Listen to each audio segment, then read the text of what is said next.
تركيا تبحث عن نصر كي لا تعترف بالهزيمة. أردوغان وإدارة الخروج من سوريا بقلم صلاح الدين الكردي نوبار.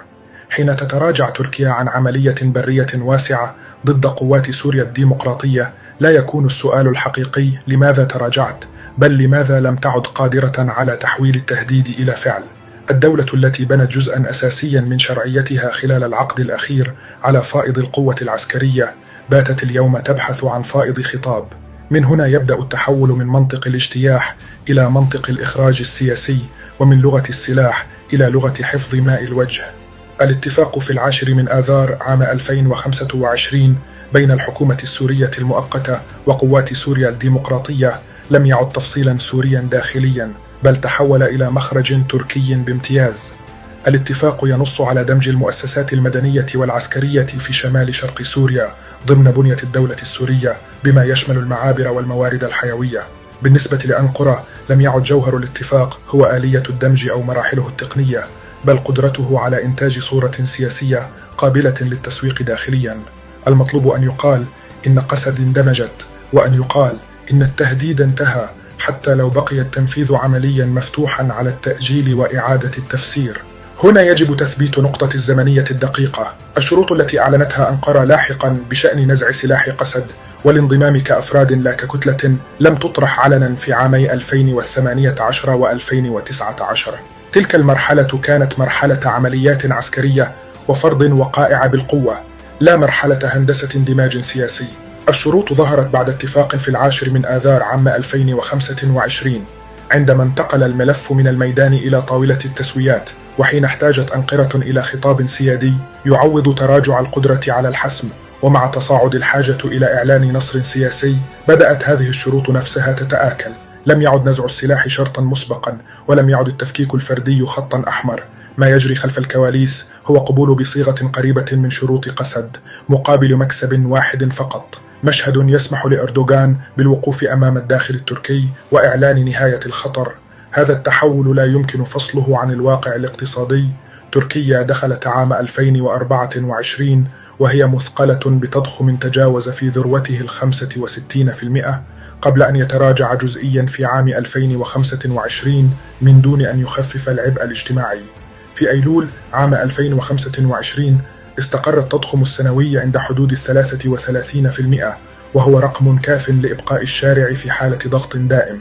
سعر الصرف تحول إلى خبر يومي، مع تراجع الليرة إلى مستويات تاريخية أمام الدولار واليورو. في هذا السياق، أي مغامرة برية واسعة تعني صدمة جديدة للأسواق وتآكلا إضافيا للثقة، وهو ثمن لم يعد النظام السياسي قادرا على دفعه.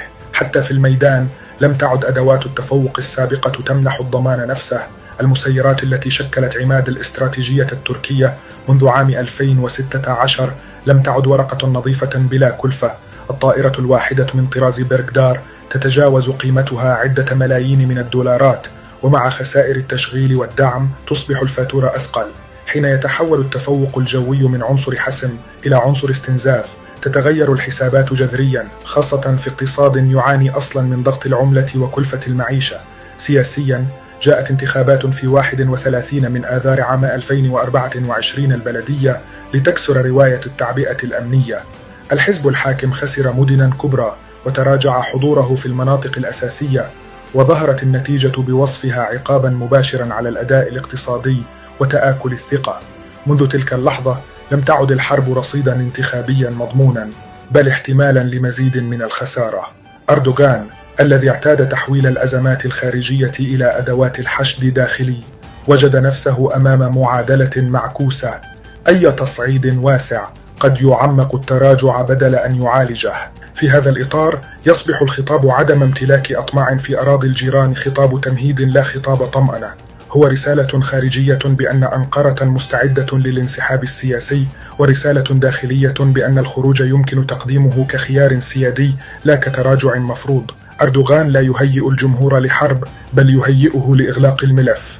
والفرق بين الاثنين هو الفرق بين دولة تدخل معركة ودولة تبحث عن نهاية مقبولة لها. الضغوط الإقليمية والدولية تسير في الاتجاه نفسه.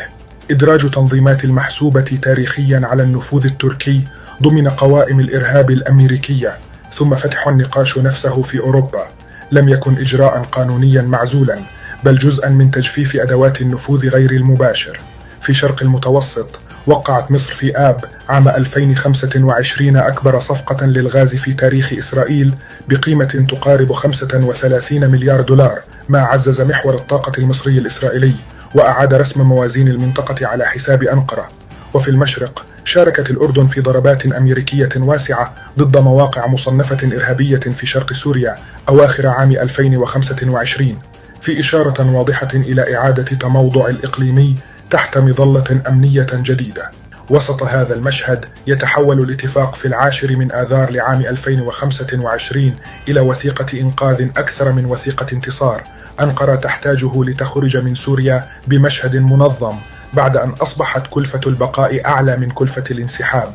ما يهم ليس أن تحلى كل التفاصيل، بل أن تكتب النهاية بطريقة تحفظ للرواية التركية ما تبقى من تماسك. تركيا اليوم لا تقف أمام خيار الحرب أو السلام، بل أمام سؤال أعمق: هل ما زالت قادرة على تعريف أمنها القومي بنفسها، أم أن هذا التعريف بات محكوما بشبكة لخطوط حمراء خارجية وداخلية لا تستطيع كسرها؟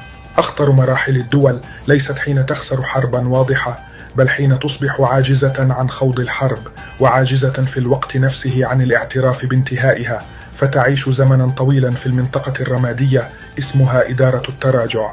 بقلم صلاح الدين الكردي، نوبار.